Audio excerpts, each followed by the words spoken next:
Bismillah. Assalamualaikum warahmatullahi wabarakatuh. Perkenalkan kami dari kelompok 2 ingin mempresentasikan hasil dari diskusi kami untuk mata kuliah sistem operasi dengan tema presentasi yaitu simulasi serangan malware. Sebelum masuk ke pembahasan, saya akan memperkenalkan anggota kelompok kami. Ada Naila Zahra Adailia, AM Yusran Mazidan, dan saya sendiri Abel Eka Putra dan Andi Fauzan Alwan. Baik, kita akan lanjut ke bagian selanjutnya.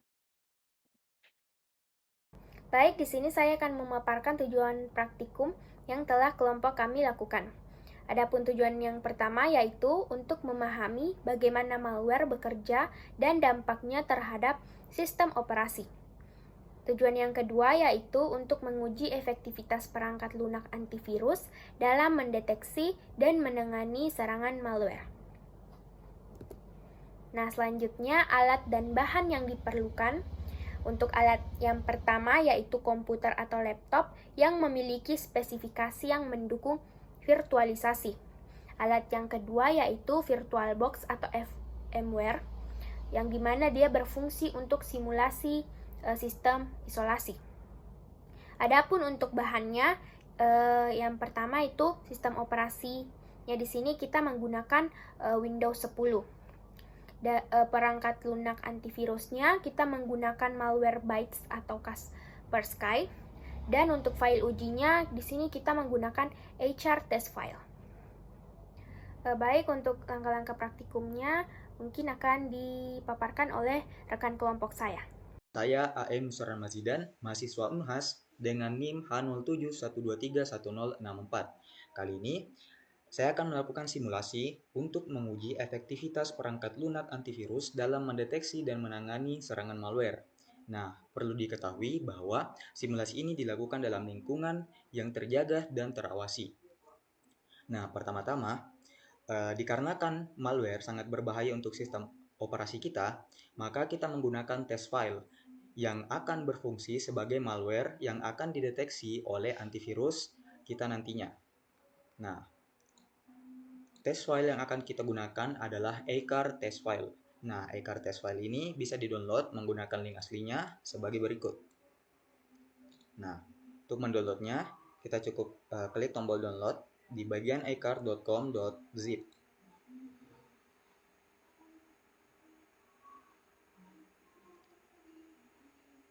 Nah, seperti yang kita lihat, jadi antivirus itu dimulai dari beberapa layer. Nah, layer pertama itu dimulai dari browser. Jadi pada saat kita mendownload sebuah virus, browser seharusnya mendeteksi file tersebut sebagai virus, seperti yang ada di browser berikut, di mana file acar tersebut itu dideteksi sebagai virus atau virus detected. Bisa kita lihat. Nah, jadi file tersebut tidak bisa kita download karena dia terdeteksi sebagai virus. Nah, karena kita ingin mendeteksi sampai ke level antivirusnya di dalam sistem operasinya, maka kita harus melewati pendeteksi dari browser ini.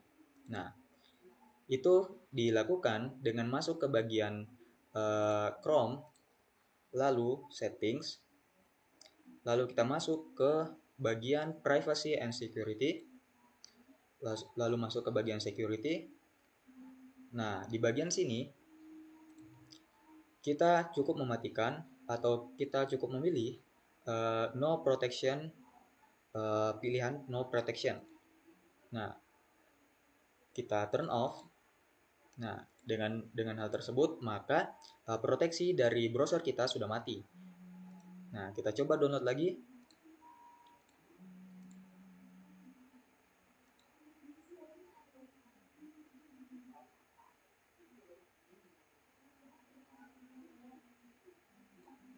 Nah, bisa kita lihat meskipun bagian safe browsing kita matikan atau kita gunakan pilihan no protection, saat kita mendownload malware-nya, file tersebut masih tidak bisa download karena dia masih terdeteksi sebagai virus.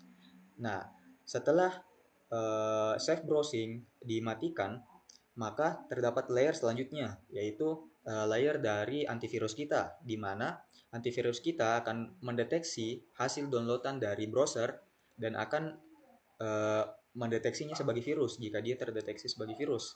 Nah, oleh karena itu untuk mendownload malware tersebut, kita matikan lagi di bagian Windows Security. Nah, Windows Security itu adalah aplikasi atau software antivirus dari Microsoft yang telah disediakan oleh Windows. Nah, awalnya Windows Security itu disebut sebagai Windows Defender, tapi sekarang diperbarui menjadi Windows Security dengan fungsi yang sama. Nah, untuk mematikan antivirusnya, kita pergi ke Manage Settings, lalu kita matikan Real Time Protection. Nah, setelah itu,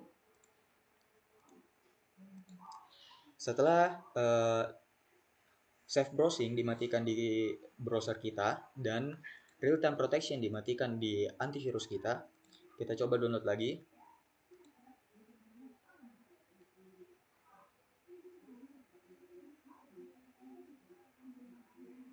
Nah, kita bisa lihat file yang kita download, file malware yang kita download itu sudah disimpan di dalam sistem operasi kita. Kita bisa lihat. Nah, di sini kita bisa lihat file tersebut sudah ada dan sudah bisa melakukan penyerangan jika kita buka filenya. Nah, bagaimana kita menghalangi hal tersebut? Itu dengan menggunakan safe browsing tadi. Jadi, untuk memastikan bahwa tidak ada malware yang masuk ke dalam sistem operasi kita, pertama-tama kita harus menyalakan safe browsing di browser kita. Kita cukup gunakan standard protection tadi untuk menghalau download dari internet yang berisi file-file malware. Nah, selanjutnya adalah kita harus mengaktifkan real time protection.